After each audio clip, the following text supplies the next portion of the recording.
Sagar Lok Sabha seat के लिए मतदान को लेकर जहां प्रशासन द्वारा चाक चौबंद इंतजाम कर मतदान में किसी प्रकार का व्यवधान गड़बड़ी नहीं हो उसके लिए विशेष दल गठित कर निगरानी रखी जा रही थी, तो वहीं कांग्रेस और भाजपा दोनों ही दल ने भी मतदान के दिन अपने अपने कार्यालय को कंट्रोल रूम में तब्दील कर यहां से मतदान की गतिविधियों की निगरानी की। साथ ही जहां भी शिकायत मिली उसके लिए मौके पर गठित दल के सदस्य पहुंचे और मतदान सुचारू रूप से संपन्न हो इसका प्रयास किया।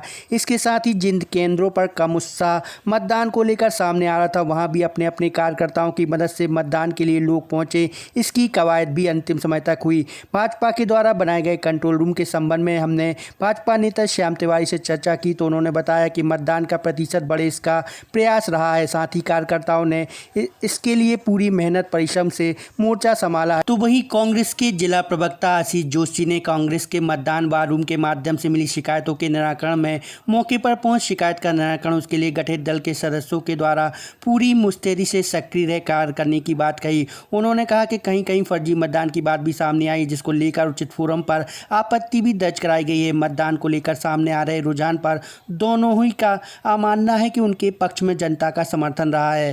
लोकसभा क्षेत्र का एक कंट्रोल रूम हमने भारतीय जनता पार्टी कार्यालय में बनाया, जिसमें हमारे प्रमुख कार्यकर्ता 5 बजे सुबह से वहां बैठ गए।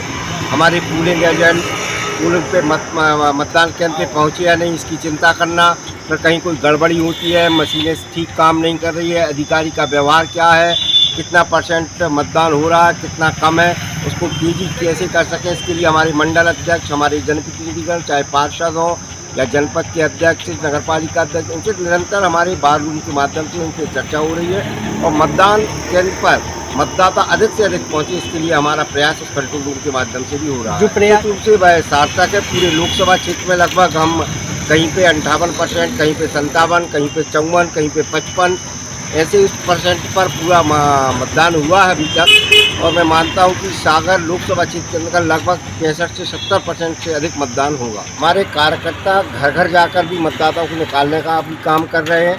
साथ में हमारा जो एक कंट्रोल रूम के माध्यम से टेलीफोन के माध्यम से आम मतदाता हितग्राही हमारे कार्यकर्ता उनको प्रेरित करने का काम भी कंट्रोल रूम के माध्यम से हम कर रहे हैं। उसमें सारे कांग्रेस जो है पूरी तरह से मुस्तैद रहे और सभी हर पोलिंग बूथ पर हमारी अलग अलग टोलियाँ निकली हैं और वो हर एक पोलिंग बूथ में जहाँ से कोई शिकायत आ रही थी वहाँ पे उन्होंने तत्परता के साथ में पहुँचने की कोशिश करी। जैसे परगोटा बूथ पोलिंग बूथ पर जो खुद पुलिस ट्रेनिंग कॉलेज में जो वोट डलती है लेकिन किले में, वहाँ पर जो है एक मशीन की खराबी की बात आई थी और वहाँ पर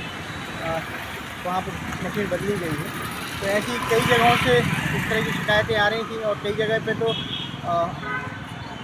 सुर्खी विधानसभा में फर्जी मतदान की भी शिकायतें लोगों की आ रही थी। उसमें प्रशासन को हम लोगों ने तत्काल अलर्ट मोड पे लिया और उन लोगों को तत्काल शिकायत दर्ज कराई और लोग पहुँचे। कांग्रेस जीत रही है और निश्चित तौर पे हमारे कांग्रेस के प्रत्याशी पूरी लोकसभा में बहुत सक्रियता के साथ उन्होंने गए हैं और हर विधानसभा स्तर पर उनके कम से कम 10 दौरे हुए। तो इस बार देखिए, इन लोगों का कहना था कि विधानसभा में जो महिलाएं निकली थी वो लाडली बहना के कारण निकली थी और मुझे लगता है कि इस बार जो महिलाएं बाहर निकली हैं अधिक संख्या में वो कांग्रेस के 1 लाख रुपए प्रतिवर्ष दिए जाने को लेके हैं। 8,500 रुपये प्रति माह देने की बात कांग्रेस ने करी है। तो उस बात को लेके भी हो सकता है कि महिलाओं ने उस बात को देख के वोट किया।